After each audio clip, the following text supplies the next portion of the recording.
প্রিয় ভক্তবৃন্দ, আজ আমরা এমন এক মহান বৈষ্ণবের জীবন নিয়ে আলোচনা করব, যিনি ধনী ছিলেন না, বড় পণ্ডিতও ছিলেন না, এবং তার কোনো বিশাল আশ্রমও ছিল না।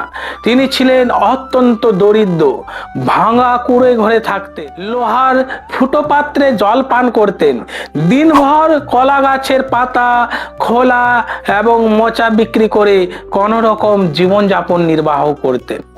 কিন্তু আশ্চর্যের বিষয় হলো, স্বয়ং চৈতন্য মহাপ্রভু তাকে এতটাই ভালোবাসতেন যে তার কাছে প্রতিদিন যেতেন এবং তার সঙ্গে হাসি ঠাট্টা করতেন, এমনকি তার ফুটো লোহার পাত্রে জলও খেতেন। তিনি হলেন ছিল কলাবেচা শ্রীধর ঠাকুর।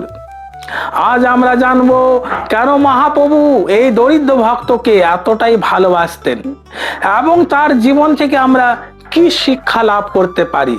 প্রিয় ভক্তবৃন্দ, নবদ্বীপে শ্রীধর ঠাকুরের একটা ছোট্ট ব্যবসা ছিল।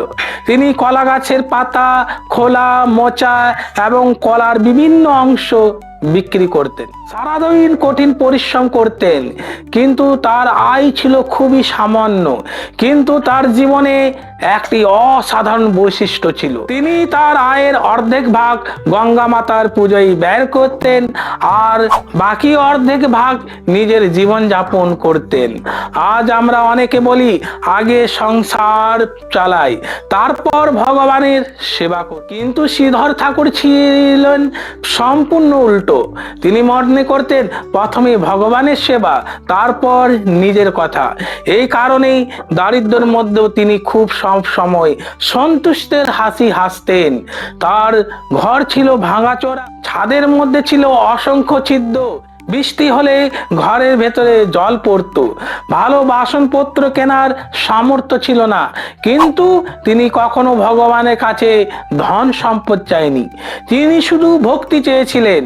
প্রিয় ভক্তবৃন্দ, সে সময় নবদ্বীপে নিমাই পণ্ডিত অর্থাৎ শ্রী চৈতন্য মহাপ্রভু প্রায় শ্রীধর ঠাকুরের দোকানে যেতেন, আর সেখানে শুরু হতো এক মধুর লীলা। নিমাই পণ্ডিত ইচ্ছা করে শ্রীধরের সঙ্গে দর দাম করতেন, কখনো কম দামে জিনিস নিতে চাইতেন, কখনো বিনা পয়সায় কলা বা মোচা নিয়ে চলে যেতেন। শ্রীধর ঠাকুর বলতেন, না না, এভাবে নিলে আমার ক্ষতি হবে। কিন্তু নিমাই হাসতে হাসতে বলতে, তুমি তো গঙ্গা পুজোর জন্য এত খরচা করো, কিন্তু আমায় একটু দিলে কি হবে? এভাবে তাদের মধ্যে প্রতিদিন মধুর তর্ক হতো। বাইরে থেকে দেখলে মনে হতো দর দাম চলছে, কিন্তু আসলে স্বয়ং মহাপ্রভু তার প্রিয় ভক্তের সঙ্গে প্রেমের সম্পর্ক উপভোগ করতেন। একদিন মহাপ্রভু প্রকাশ করলেন তার ঐশ্বর্যময় রূপ। মহাপ্রকাশ লীলা তিনি একে একে সকল ভক্তকে আশীর্বাদ করলেন। তারপর তিনি শ্রীধর ঠাকুরকে ডেকে পাঠালেন।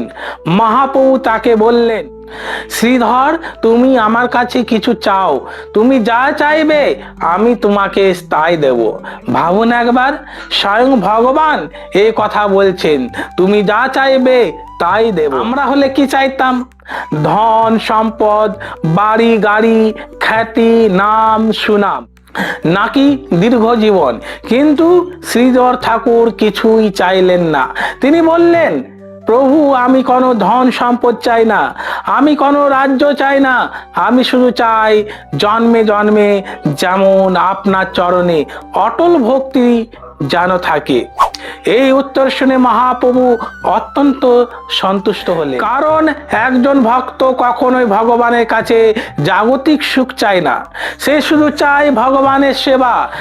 গৌড়ীয় গ্রন্থে বলা হয়েছে, ব্রহ্মা ও শিব শ্রীধর ঠাকুরের লীলা মহিমা দেখে বিস্মিত হয়েছিলেন, কারণ ধন, জন, বিদ্যা ও প্রতিপত্তি দিয়ে ভগবানকে পাওয়া যায় না। ভগবানকে পাওয়ার শুধুমাত্র নির্মল ভক্তির মাধ্যমে পাওয়া যায়। প্রিয় ভক্তবৃন্দ, আরো একটি আশ্চর্যের ঘটনা আছে।